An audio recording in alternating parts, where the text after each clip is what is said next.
hence their hair is like that, and we also start using it. So even though the price of that particular commodity goes up, the demand is definitely going to go up because it is being endorsed by a person whom you admire, celebrities. Future expectations of prices. So we have demand for certain products always in anticipation that their prices are going to increase in the near future. In the case of, say, example, groundnuts, the kirana shop owner always tries to stock maximum or required amount of, there is always demand for groundnuts in the case of kirana shop or shopkeeper's purchase list.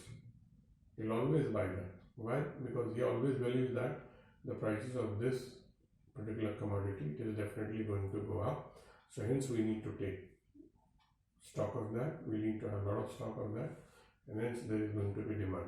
Price keep rising, demand is also, and very funnily it so happens that people buy more of a product in the case if the prices are they keep going up, right? Limited use of goods. If prices of limited use goods go up, their consumption is not affected.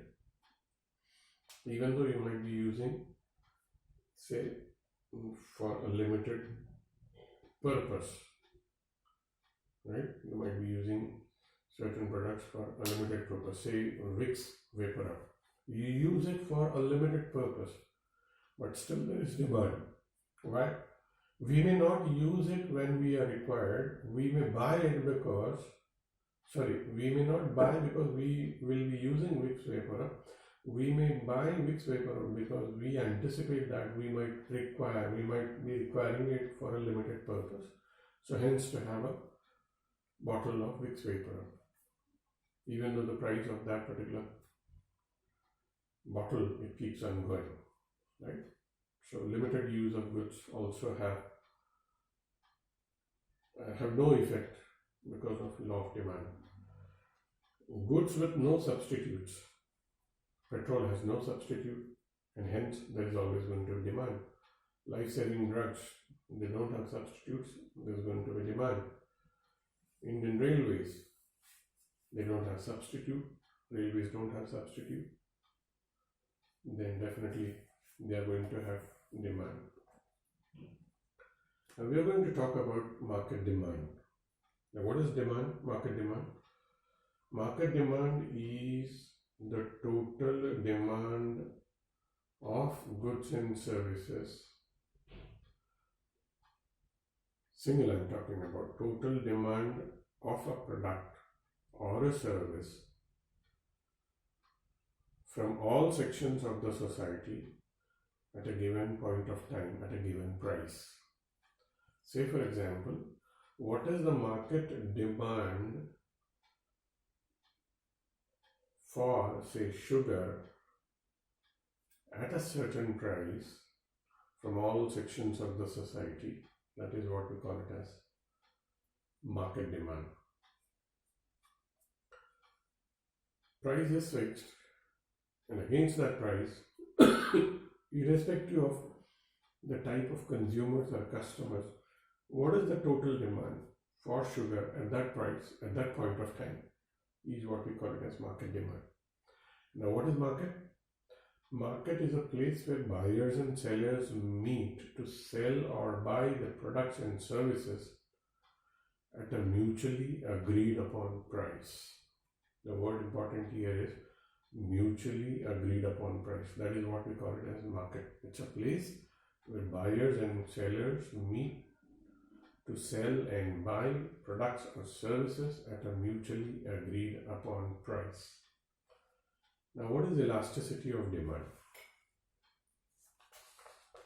Elasticity always refers to degree of responsiveness, right, in one variable to changes in other variable. Say for example, if price of a commodity goes up, how does the changes in the price level of a commodity or a product or a service affects the incomes of the people and hence the demand for the product? That is what we call it as elasticity. It's a standard measure of degree of responsiveness. How do people respond to changes in prices, and because of changes in prices, how are their incomes being affected? And because of changes in prices, how are people's taste and preferences they are changing? The determinants of demand, if you remember, right? So, if there is a 10% rise in price, to what extent that 10% price rise is affecting the income? Since incomes are being affected, these are two variables, right? Price, incomes, taste preferences, all of what? These are prices of related goods. These are variables, different variables that constitute demand, right? So any change in one of the variables affects the other variable, right? And more importantly, changes happen because these all factors, they are relative to each other, right? So elasticity measures the changes in the demand of a commodity due to changes in, say, price, income, preferences, prices of other commodities or substitutes, right? So there are 4 different types of elasticities: price elasticity, income elasticity, cross elasticity, and advertisement elasticity. Now, why do we need to understand elasticity? Is only because we need to fix a price, or elasticity helps in determination of price, basis of price discrimination, like why you need to have different price points for different, say, quantity of products being sold. 250 gram packet might be having a different price, 500 gram of the same product is going to have a different price. Why do we need to have that price discrimination? What is the reason for that? It is easily understood by elasticity of, say, price, right? And hence, since we are able to understand elasticity, means how do people respond to changes in the variables? Say for example, if incomes are rising, the same product, if the incomes are rising, you have bread for people who are working in this income category. The same bread is being sold in other format, right?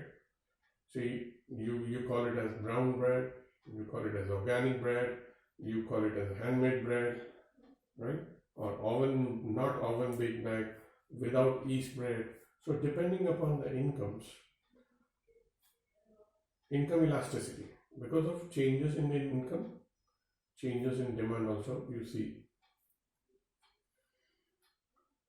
Now, elasticity also helps us in understanding why do we need to manufacture a certain product. Why is the need to manufacture a certain product?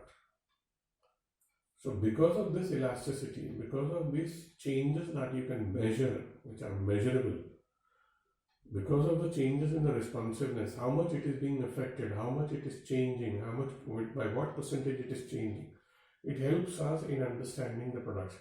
For example, people are willing to buy cars in the category of, say, 10 lakhs.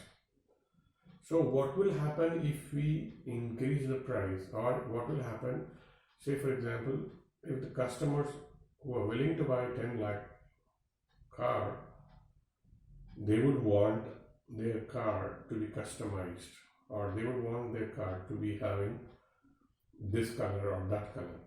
So what it the car manufacturers come up with? The car manufacturers came up with 4 or 5 different variants.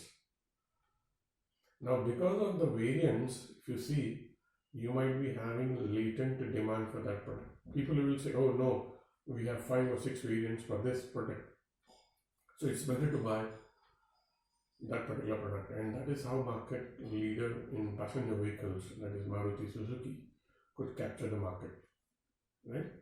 So they are selling the same product but at different price points, because people are responding in a different way. People are being elastic in a different way. So because of that elasticity, due to income levels, Maruti is presenting with people a lot of different options.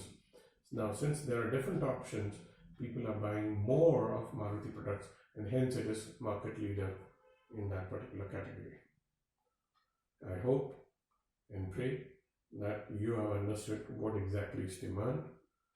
You have any questions, you have any difficulty in understanding the concept, please drop your feedback or send your feedback without fail. You can call me also, you can mail me also. Any questions you have, please feel free to answer them.